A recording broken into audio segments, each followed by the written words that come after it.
तेरी मेरी गल्लाए होगी मशहूर। ये सुनते हैं हमारी आज की कहानी की शुरुआत होती है सैम नाम के एक सिंगर से जो पेरिस में रहता था। एक शाम वो अपनी पिछली गर्लफ्रेंड फैनी के घर गया क्योंकि उसकी कुछ गानों की टेप्स फैनी के यहाँ छूट गई थी। उस दिन फैनी के घर एक पार्टी थी जहाँ कई लोग आए थे, पर सैम को इस पार्टी में कोई दिलचस्पी नहीं थी, इसलिए उसने सीधा जाकर फैनी से टेप्स लौटाने को कहा। लेकिन फैनी अपने दोस्तों के साथ बिजी थी, इसलिए उसने सैम को इंतजार करने को कहा। फिर सैम एक कोने में बैठ गया और उसने थोड़ी शराब पी, लेकिन जब काफी देर बाद भी फैनी नहीं आई तो उसने जाकर फैनी से कहा कि मैं अपना सामान खुद ले लूंगा।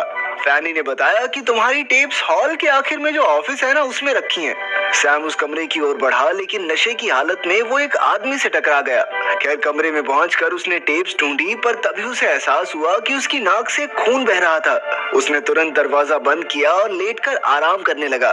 कुछ ही समय में दरवाजे के बाहर जोरदार आवाजें आने लगी, लेकिन सैम ने नशे में कोई ध्यान नहीं दिया और वहीं सो गया। अगली सुबह जब उसकी आंख खुली तो उसने अपना सामान उठाया और बाहर की ओर निकला, पर जैसे ही उसने दरवाजा खोला तो उसका दिल दहल गया। पूरा घर तहस नहस हो चुका था और जगह जगह खून के निशान थे, लेकिन सैम को वहां एक भी इंसान दिखाई नहीं दिया।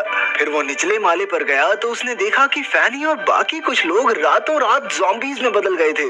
सैम ने फैनी को बुलाया तो अचानक सभी ज़ॉम्बीज़ एक साथ उस पर हमला करने दौड़े, पर सैम ने जैसे तैसे भागकर खुद को फैनी के घर में बंद कर लिया।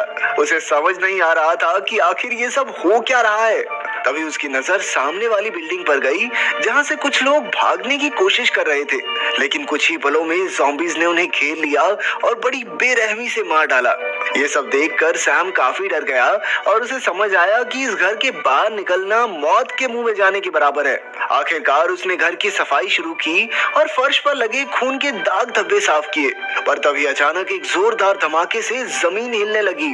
फर्श पर एक छेद हो गया था, जिसके अंदर उसने झांक कर देखा तो नीचे रहने वाला बूढ़ा आदमी भी मर चुका था।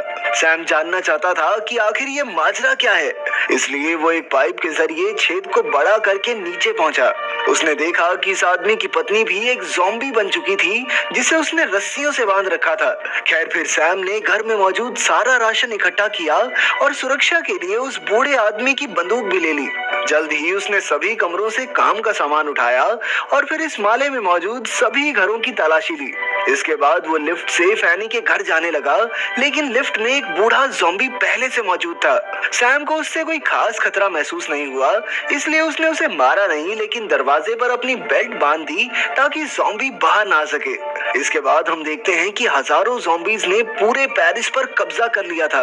वो हल्की सी हलचल सुनते ही हमला करने पहुंच जाते थे। अब सैम के पास बातचीत करने को कोई नहीं था, इसलिए उसने अपने ही पुराने गाने सुनकर मन बहलाया। फिर उसने हिसाब लगाया कि उसके पास कितने दिन का राशन बाकी है। बाद में वो अकेलेपन से इतना परेशान हो गया कि वो गुस्से में जोर जोर से ड्रम्स बजाने लगा। शायद वो ये नहीं जानता था कि इसकी आवाज सुनकर ज़ॉम्बीज़ उस तक भी पहुंच सकते हैं। खैर फिर कई दिन तक सैम यूं ही ड्रम बजाकर और नकली बंदूक से ज़ॉम्बीज़ को डराकर अपना गुजारा करता रहा। बाद में जब सैम नहा रहा था तो अचानक पानी बंद हो गया। अब उसे खुद पानी का जुगाड़ करना था, इसलिए उसने काफी सारे डब्बे, बाल्टियां और बॉटल्स छत पर रखी ताकि अगर बारिश हो तो उनमें पानी इकट्ठा हो जाए।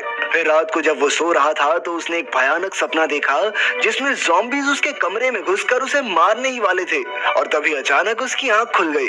खैर जैसे तैसे दिन गुजरे और सैम का अकेलापन उसे अंदर ही अंदर खाने लगा। उसे किसी साथी की जरूरत थी, इसलिए मजबूरन वो लिफ्ट में बंद ज़ॉम्बी से ही बातें करने लगा। उसने इस ज़ॉम्बी का नाम एल्फ्रेड रखा। फिर एक दिन जब वो ज़ॉम्बीज़ पर निशाने लगा रहा था तो उसे लाशों के बीच एक बिल्ली घूमती हुई नजर आई। अब उसे इस बिल्ली में ही अपना साथी नजर आने लगा और वो तुरंत उसे लेने दरवाजे तक पहुंचा। उसने खाना दिखाकर बिल्ली को बुलाया, लेकिन वो दूसरे रास्ते निकल गई। आखिरकार सैम खुद उसे पकड़ने बाहर निकला, लेकिन उसी पल कई ज़ॉम्बीज़ ने एक साथ